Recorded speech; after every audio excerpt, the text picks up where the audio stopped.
You know what? You could probably provide some great insight for us. Joey Cassata joining the show. ZO2, Z-Rock, the Great Comet, you name it. We are all curious as rock and roll fans, rock and roll radio station. I mean, you got to be getting forecasts from promoters, venues, other musicians as to when the hell are we going to be able to go see a live show? I mean, I'm getting lots of reports, and some conflicting, some not, but it's not looking good, boys. It's from the stories that I've been hearing, and I know there's online stuff going on, rumors and stuff, but I'm hearing as far as big concerts, as far as arenas, as far as, stadiums, stuff like that, we're talking deep into 2021, if at all, summer 2021 at the earliest. I think they're looking for clubs and that type of local type of stuff, maybe even theaters to open up before that. But as far as these big mass gatherings, I don't think it's going to happen for a long time. Yeah, I think you're right. It's a sad truth, but you want to do it safely. Nobody wants this thing to spike again. And could you think of a worse COVID-19 nightmare than a concert right now? I'm not going anywhere. I know how much you love playing.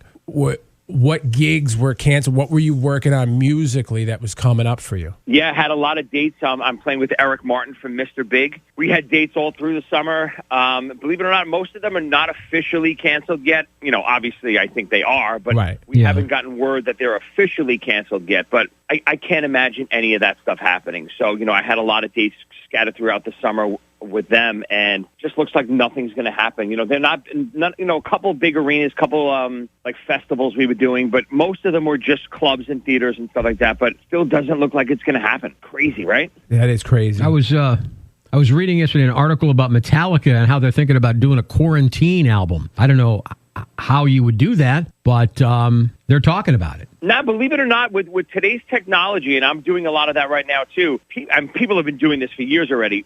People record tracks in their house, email it to their bandmates, they put their track down, and that's how recording works. The recording is not, necessarily live in a studio together jamming like the Beatles did back in the day. It's, put a drum track down, email it to your bass player buddy, and he puts his bass down, and so on and so forth. And that's really how it works today. And I've been doing a lot of tracks for people, just hiring me to do a quick drum track for their song. And it's a wild technology, but I think, this is forcing everyone to think differently, and it's working. Joey Cassata, ZO2, Z-Rock joining the show. Let's do Two Truths and a Lie. I told you we were going to do this. We actually had fun with it yesterday when we had comedian Christine O'Leary on. Do you have some prepared? I want to figure out where your lie is, you liar. I got a couple. All right, a couple, not so much like career related, but just like personal stuff. That's fine. Yeah. All right, you ready? Yeah. Not many people know this about me, but I absolutely despise ketchup. So badly that if it's on a plate anywhere near my food, I will not eat that plate of food. Okay. Wow. What's the next one? My pickup line to my wife when I first met her was, if you only had a pretty face, you could be a plus-size model. Whoa.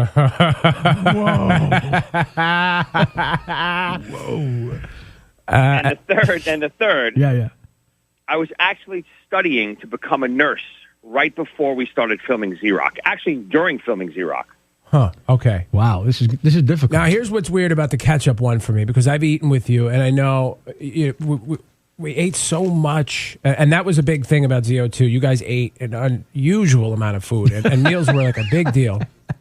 And I've gone to several restaurants with you.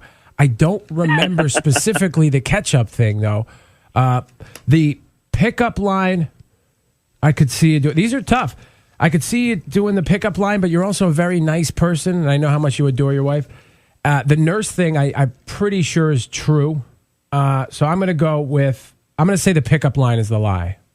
Ethan? I'm going with you. I was going to say the exact same thing. Well, the pickup line is 100% true. That literally was the first line I ever said to my wife. And just to preface that, my wife is about 5'1", 95 pounds. Right. The exact opposite. So when I said that to her, believe it or not, I met her at a rehearsal dinner, my friend's wedding's rehearsal dinner. And as I was saying that to her, my friend's mother blasted me in the head with her cane. and almost literally knocked me out. And that's how I met my wife. I can't wait to tell my grandkids that one day. So which one is it? Is it the nurse or the ketchup? And so now that I eliminated that, you have another guess or no? Well, because I know we went to one time they came in here, we went up to the cookhouse. I'm going with the ketchup. And we ate a load of barbecue. And barbecue sauce and ketchup are basically cousins. So I'm going to say the ketchup is the one. Yeah. No, ketchup is absolutely true also. But you can eat barbecue sauce? Well, barbecue, I mean, I don't love barbecue sauce, but I do eat it. I'll eat it on ribs and all that stuff, but I don't lather stuff in it. But I wasn't even close. No. Yeah, the nurse thing was always a lie. That was never a true story.